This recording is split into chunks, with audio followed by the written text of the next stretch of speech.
देखो, अगर हमने गांव के लोगों को ये बात बता दी कि तुम ही राजकुमारी मेघालय हो, तो हो सकता है वो लोग तुम पर गुस्सा करें। हमें थोड़ी समझदारी से काम लेना होगा। लेकिन हम कर क्या सकते हैं? कैसे पता करें कि पिताजी महाराज और मेघालय का आगे क्या हुआ? रुको, हमें महाराज और राजकुमारी मेघालय के बारे में तो पता है ना। अब बेरमपुर पुराण खत्म हो गया तो जरूरी नहीं कि बात की कहानी भी इतिहास से मिट गई हो। तुम कहना क्या चाहती हो इशिता? मेरा मतलब है कि हमें हिस्ट्री के प्रोफेसर नवीन से बात करनी चाहिए। उन्होंने इतिहास की हर तरह की अजीब से अजीब और पुरानी से पुरानी कथाओं घटनाओं के बारे में पढ़ने का शौक है। हो सकता है उन्होंने राजकुमारी मेघालय और महाराज विश्वजीत के बारे में भी पढ़ा हो। हाँ, सही कहा। हम लोग कल ही उनसे मिलने चलते हैं। अगली सुबह ये तीनों बिना किसी को बताए गांव से निकल गए। मेघना अनुज की बराबर में बैठी थी और इशिता पीछे थी। वैसे अनुज, एक बात पूछूं? हाँ बोलो। मैं तो मेघना की बेस्ट फ्रेंड हूँ, लेकिन तुम मेघना के लिए इतना क्यों फील कर रहे हो, जो उसकी हेल्प करने के लिए हमेशा तैयार रहते हो? इस पर मेघना ने इशिता की तरफ देखा। इशिता, मैं इस टाइम बहुत सीरियस हूँ। तुम प्लीज ऐसी कोई बात मत करो। मुझे अपने ऊपर इतनी गिल्टी फील हो रही है कि मैं ही जानती हूँ। बेरमपुर से 2 घंटे का सफर तय करके ये सभी प्रोफेसर नवीन के घर पहुंचे।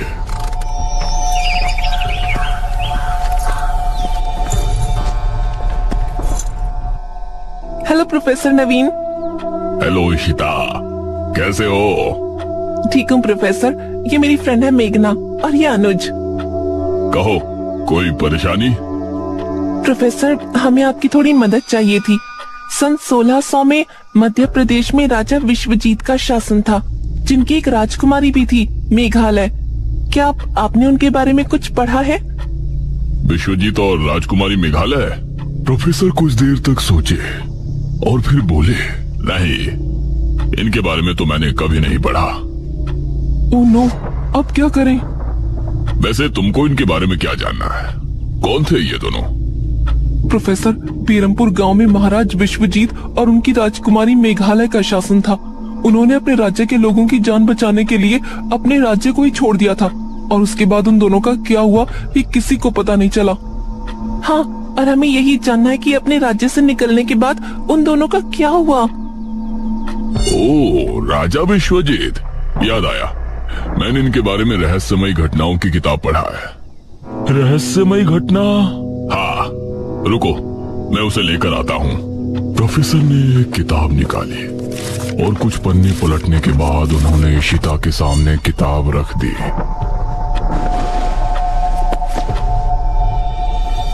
सन 1600 में जनकपुरी में एक अधेड़ उम्र का आदमी पहुंचा और वो एक सेठ के यहाँ काम करने लगा।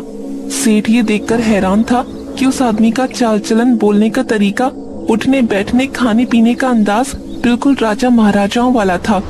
लेकिन पूछने पर वो बताता था कि वो एक मजदूर का बेटा है और अब अनाथ है। लेकिन इसके बावजूद किसी को उसकी बात पर भरोसा नहीं था। रात को सोते समय वो बार बार राजकुमारी मेघालय का नाम पुकारा करता था। धीरे धीरे उसकी तबीयत बहुत खराब होने लगी और उसके माथे पर हमेशा चिंता की लकीरें नजर आती थीं। कुछ ही महीनों में उसकी हालत बहुत बुरी हो गई और वो मरने के कगार पर आ गया। उसकी आखिरी ख्वाहिश भी बड़ी अजीब थी। उसने कहा कि उसे मरने के बाद उसका अंतिम संस्कार न किया जाए, बल्कि उसकी लाश को बेरमपुर गांव पहुंचा दिया जाए। लेकिन उस समय जनकपुर और बेरमपुर के बीच कहासुनी चल रही थी, इसलिए उस सेठ ने उसकी लाश को ताबूत में बंद किया और उसे जनकपुरी के जंगल की गुफा में रखवा दिया।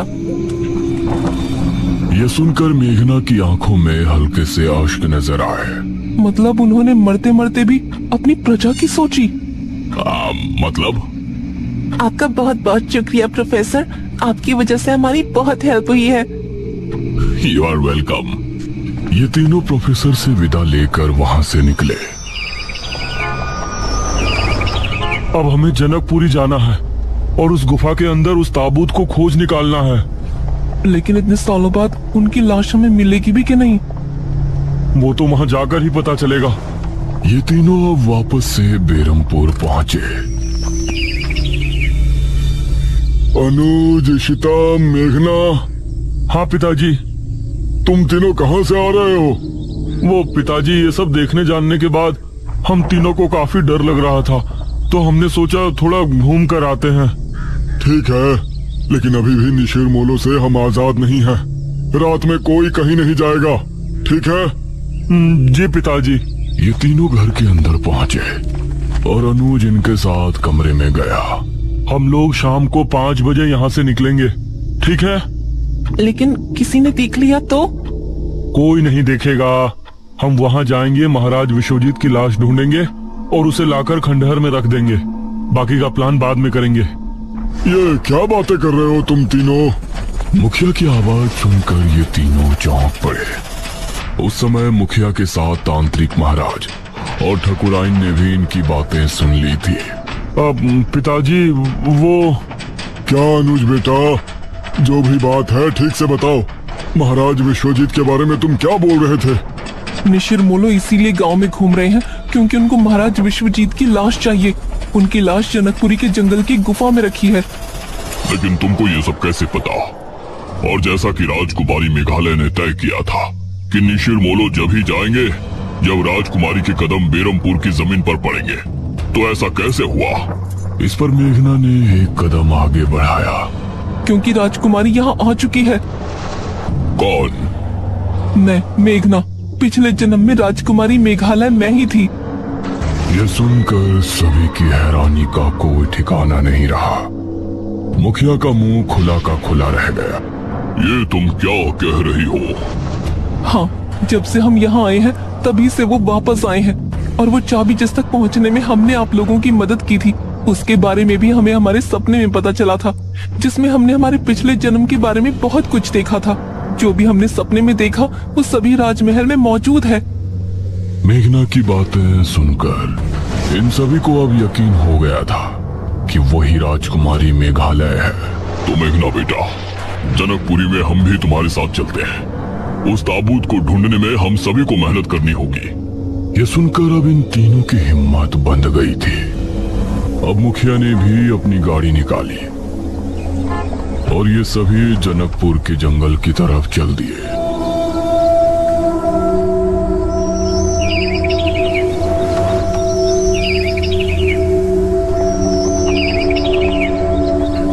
वो रही गुफा।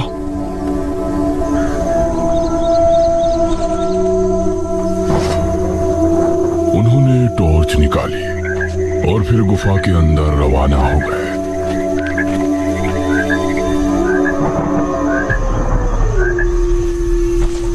जैसे ही मेघना ने गुफा के अंदर कदम रखा तो जमीन अजीब तरह से हिली। अरे ये क्या? और काफी देर बाद जमीन का हिलना बंद हुआ। लगता है सालों से यहाँ कोई नहीं आया। ये कैसी आवाज है?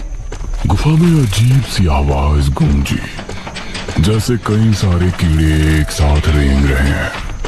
तभी इनको सामने से काले मकड़ों की फौज आती हुई नजर आई। अरे बचो! ये सभी इधर उधर भागे और छोटे छोटे टीलों पर चढ़ गए। वो सभी मकोड़े तेज शोर के साथ गुफा के बाहर निकल गए। हमें बहुत संभल के चलना होगा। ये फिर से एक साथ सामने की तरफ रवाना हुए। गुफा के अंदर कई जानवरों की लाशें और कंकाल नजर आ रहे थे, जो एक बहुत ही डरावना माहौल बनाने में कामयाब हो रहे थे। कुछ देर बाद इन सभी को सामने घना अंधेरा नजर आया। वहाँ तो बहुत अंधेरा है। लगता है गुफा खत्म होने वाली है। ये सभी धीमी रफ्तार से आगे बढ़ते रहे। उसी समय गुफा में एक कोने में एक ताबूत रखा हुआ था। अचानक से उससे धम धम की आवाज आने लगी। ऐसा लग रहा था जैसे कोई उसे अंदर से पीट रहा हो। इधर ये सभी अब काफी आगे आ चुके थे। ये गुफा तो खत्म होने का नाम ही नहीं ले रही और अंधेरा बढ़ता जा रहा है। मुझे तो अब डर लगने लगा है। तकरीबन 10 मिनट तक और चलने के बाद इनको सामने एक ताबूत नजर आया। ग्रेट, ये रहा ताबूत। इसे खोलकर देखें। नहीं, इसे यहाँ खोलना ठीक नहीं होगा। इसे पहले गांव ले चलते हैं, उसके बाद ही खोलेंगे। इन्होंने ताबूत को बाहर निकाला। उसके बाद ये सभी ताबूत समेत गांव में लौट आए। उस समय चौक पर ठकुराइन के साथ सभी गांव के लोग जमा थे। अरे तांत्रिक महाराज, ये ताबूत कैसा है? बस ये समझ लीजिए कि आज हमारी परेशानी दूर हो सकती है। इस ताबूत को उतारो। गांव के लोगों ने ताबूत को उतारा और नीचे रखा। उसके बाद मेघना आगे बढ़ी और उसने ताबूत के ढक्कन पर हाथ रखा। सभी गांव के लोग ये देख हैरान थे कि शहर से आई ये लड़की ही इस ताबूत को क्यों खोल रही है। मेघना ने एक लंबी सांस भरी और फिर झट से उसे खोल दिया। ताबूत के खुलते ही सभी लोग हैरान रह गए। उसके अंदर अभी भी महाराज का कंकाल था, जिसके गले में कीमती मालाएं और शाही लॉकेट डला हुआ था। उसे देखते हुए मेघना की आंख में हल्के से आंसू छलक आए। पिताश्री, अरे ये क्या कर रही है? अंधेरा होने वाला है। आज आप सभी अपने घरों से बिल्कुल बाहर नहीं निकलेंगे। कोई खिड़की, कोई दरवाजा खुला ना रहे। सब कुछ बंद रखकर यही प्रार्थना करेंगे कि आज रात हम सभी को निशिर मोलो से हमेशा के लिए छुटकारा मिल जाए। सभी ने तांत्रिक महाराज की बातों को स्वीकार किया और एक एक करके सभी अपने घरों में चले गए। सभी खिड़की और दरवाजे बंद हो गए। चौक पर इस समय सिर्फ ये 6 लोग खड़े थे। अनुज मेघना को बड़ी गौर से देख रहा था। तांत्रिक महाराज, लेकिन निशिर मोलो पिताजी के शव को लेकर कहाँ जाएंगे? ये तो हमें भी नहीं पता पुत्री। अगर तुमको ये करने में दुख हो रहा है तो तुम यहाँ से जा सकती हो। हम लोग जिस तरह से 400 साल पहले जी रहे थे, फिर से वैसे ही जी लेंगे। नहीं, हमने उस जन्म में भी अपनी प्रजा की सोची थी। इस जन्म में भी हम आप सभी को निशिर मोलो से आजाद करवा कर ही दम लेंगे। उस समय सभी को मेघना में राजकुमारी मेघालय की झलक नजर आ रही थी। धीरे धीरे रात के 9 बज गए और गांव में निशिर मोलो की आवाज गूंजने लगी।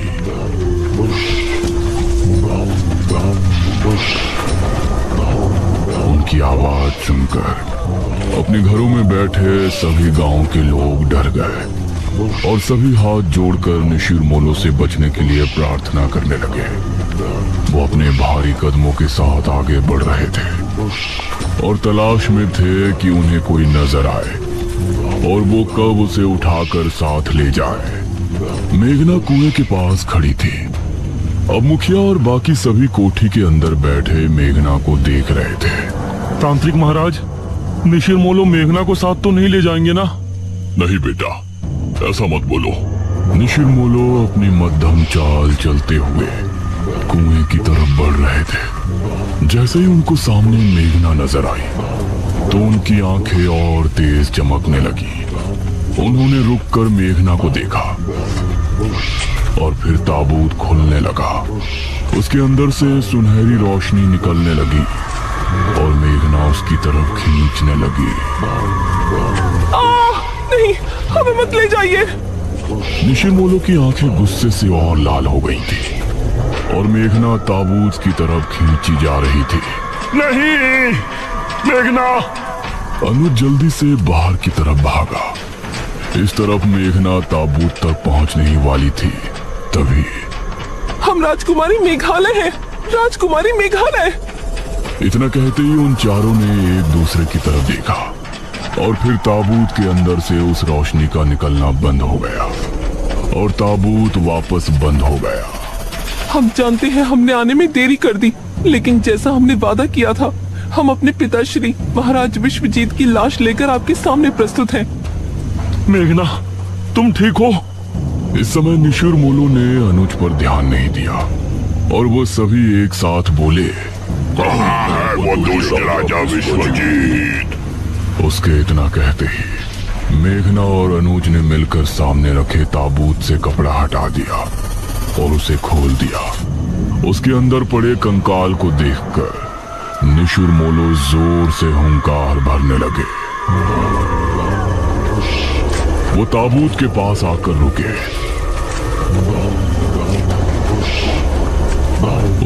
ताबूत खुला और रोशनी निकली। महाराज का कंकाल उस ताबूत से निकलकर उनके ताबूत में आ गया और फिर वो चारों वही आवाज करते हुए वहां से कब्रिस्तान की तरफ चल दिए।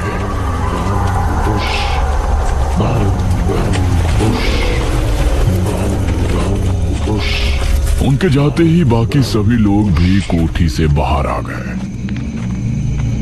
मेघना तो ठीक है? हाँ। बेटी, हम तुम्हारा धन्यवाद किस मुंह से करें, कुछ भी समझ में नहीं आ रहा।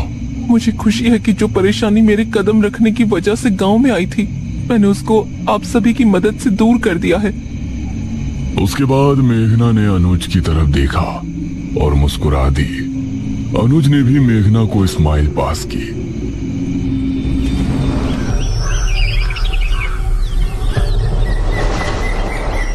अगली सुबह मेघना और इशिता गांव की सरहद पर पहुंची थी और सभी उनको छोड़ने के लिए वहां जमा थे। इशिता, मेघना, आओ बैठो। शहर जाने वाली बस 11 बजे आ जाएगी। ठीक है मुखिया जी, नमस्ते। नमस्ते अंकल। आंटी, हमसे कोई गलती हुई हो तो माफ कर देना। अरे नहीं बेटी, तुम दोनों तो बहुत ही अच्छी हो। मैं ही बेवजह बात बात पर भड़क रही थी। मेघना और इशिता गाड़ी में बैठी।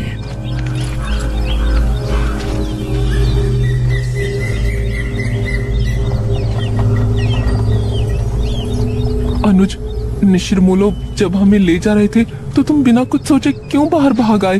वो तुमको साथ ले जाते तो? अरे, तुमको मुसीबत में देखकर मैं अंदर कैसे बैठा रह सकता था। हाँ, इसकी तो अंदर ही अंदर कुल्फी जम रही थी। तांत्रिक महाराज, निशिरमोलो मेघना को साथ तो नहीं ले जाएंगे ना? बस बस, इतना भी मत हंसो। अनुज ने मेघना और इशिता को बस में बैठाया और जब तक बस आगे नहीं बढ़ी वो वहीं खड़ा उन्हें देखता रहा। मेघना भी खिड़की से तब तक उसे देखती रही जब तक वो बस स्टॉप से आगे नहीं निकल आए। काश ये गांव में जल्दी वापस आए। वैसे राजकुमारी मेघालय, आपने मृत्युंजय अमृत का सैंपल इसीलिए लिया है ना कि गांव में वापस जल्दी आ सको? इस पर मेघना मुस्कुराई। अवश्य आएंगे सखी।